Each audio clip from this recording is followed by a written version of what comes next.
जय श्री कृष्ण दोस्तों। कृष्णम वंदे जगत गुरु। चलिए आज हम शुरू करते हैं भगवत गीता के 9वें अध्याय के 7वें श्लोक से आगे के भगवत गीता का सरल हिंदी भावार्थ आपको बताता हूँ। पिछले 7वें श्लोक में जब भगवान ने अर्जुन को बताया कि हे अर्जुन, सब भूत कल्प के अंत में मेरी प्रकृति में लीन हो जाते हैं और कल्प के आदि में मैं उनको फिर से रचता हूँ। मतलब जिस प्रकार आज साइंस ने भी खोज की है कि सभी जो एटम है, एटम का जो मूल रूप है वो गॉड पार्टिकल जो अभी लेटेस्ट खोज हुई है, तो उस प्रकार सभी कण कण में जो पर ब्रह्म है, एक ही स्वरूप से बने हैं, एक ही रॉ मटेरियल से। जैसे कि कोई चीज़ एक ही रॉ मटेरियल से बनी होती है, उसी प्रकार ये पूरी जो सृष्टि है एक ही रॉ मटेरियल से, मतलब एक ही पर ब्रह्म से बनी हुई है। ये इसमें इस साइंटिफिक पहलू भी इसका बताया है भगवान ने। अब आगे भगवान बताते हैं, प्रकृतिं स्वमावष्टम्भ्य विसृजामि पुनः पुनः भूतग्रामम् इमं कुतः सनमवशं प्रकृते वर्षातम्। अर्थात अपनी प्रकृति को अंगीकार करके स्वभाव के बल से परतंत्र हुए इस संपूर्ण भूत समुदाय को मैं बार बार रचता हूँ। यहाँ पे भगवान बताते हैं कि अपनी प्रकृति को, जो भगवान की जो प्रकृति है, उसको भगवान अपने स्वभाव के अनुकूल लेकर, स्वभाव के बल से, और उसको रचते हैं। संसार को बार बार, ये जीव है, जीवों की बार बार रचना करते हैं।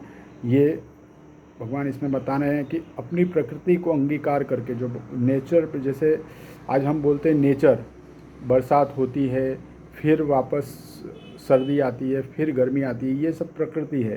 तो भगवान की जो प्रकृति है, प्रकृति को भगवान अपने अंदर में लेकर और अपने स्वभाव से फिर उस सारे जीवों की रचना भगवान करते हैं। अब आगे, न च मामतानि कर्माणि निबध्यन्ति धनंजय उदासीन वदासीन मसक्तं तेषु कर्मसु। हे अर्जुन, उन कर्मों में आसक्ति रहित और उदासीन सदृश स्थित मुझ परमात्मा को वे कर्म नहीं बांधते। यहाँ पे भगवान बताया कि मेरा जो भगवान जो ये कर्म कर रहे हैं सृष्टि रचने का, उसमें भगवान का कोई बंधन नहीं है। जो परम परमेश्वर परब्रह्म है उसमें कोई बंधन नहीं, क्योंकि वो निस्वार्थ भाव से इस सृष्टि की रचना करते हैं। उसमें ना उनका कोई हित होता है, ना उनका कोई द्वेष होता है। वो निस्वार्थ भाव से इस सृष्टि की रचना करते हैं। अब आगे, मयाध्यक्षेण प्रकृतिः सूयते सचराचरमं हेतुनानेन कौन्तेय जगद्विपरिवर्तते। अर्थात हे अर्जुन, मेरी अध्यक्षता में प्रकृति चराचर सहित सर्व जगत को रचती है और इस हेतु से ही यह जगत उत्पत्ति विनाश के चक्र में क्रियाशील है। मतलब भगवान की जो प्रकृति है, जो भगवान की प्रकृति है, उसी के अनुसार ये पूरा जो सराचर जगत है उस प्रकार काम करता है। उसी प्रकार बार बार बनता है, उत्पत्ति, पैदा होते हैं मनुष्य, फिर मरते हैं, सारे जीव पैदा होते हैं, मरते हैं। इस प्रकार ये चक्र बना हुआ है भगवान की प्रकृति के अनुसार। अब आगे, अवजानन्ति माम मूढ़ा मानुष्यीं तनुमाश्रितमं परम भावमजानन्तो मम भूतमहेश्वरम।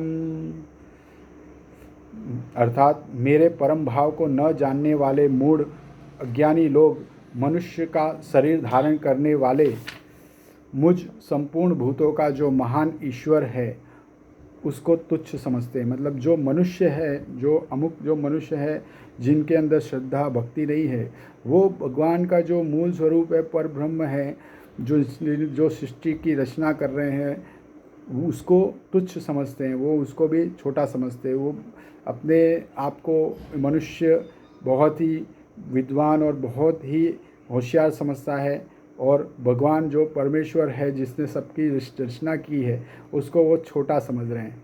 मतलब ये भगवान को भी पता है कि मनुष्य का जो प्रकृति है अमुक, वो उस प्रकार भगवान को भी छोटा समझेंगे।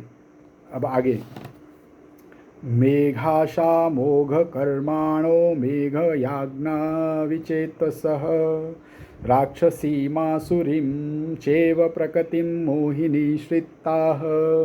अर्थात हे वैसे मनुष्य जो अज्ञानी मनुष्य है, जिनको ज्ञान नहीं है पर ब्रह्म का, जिनमें कोई श्रद्धा नहीं है, वैसे मनुष्य व्यर्थ ही आशा रखते हैं, व्यर्थ ही कर्म करते हैं और व्यर्थ ही ज्ञान वाले बहुत ही सारी खोज करेंगे, ये करेंगे, बहुत ही अपने तर्क वितर्क में फंसे रहते हैं और उसी के जाल में फंसे हुए वो राक्षसी, असुरी और मोहिनी तीन प्रकार की प्रकृति में फंस जाते हैं। राक्षसी प्रवृत्ति में, दूसरा असुरी प्रवृत्ति और मोहिनी मतलब मोह में मोहिनी प्रकृति। ये तीन प्रकृति में ऐसे जो मूढ़ मनुष्य, अज्ञानी मनुष्य, ये तीन प्रकृति में फंस जाते हैं और उसको धारण करते करते हुए वो अपने आप को महान समझते हैं। अब आगे, महात्मनस्तु माम पार्थ देवी प्रकृतिमाश्रिताः भजन्नत्यनन्य मनसो ज्ञात्वा भूतादिमव्ययम्।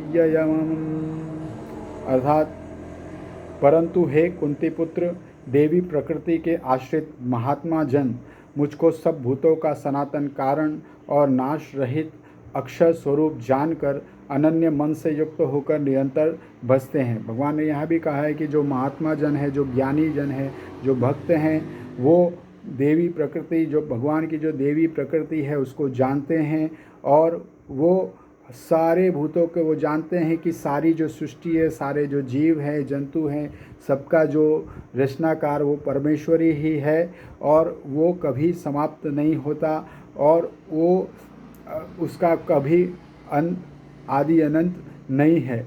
वो जानकर निरंतर जो भक्त है परमेश्वर की भक्ति करते, अलग अलग तरह से बहुत सी विधियों से अलग अलग प्रकार से भगवान की भक्ति में लगे रहते हैं। अब आगे,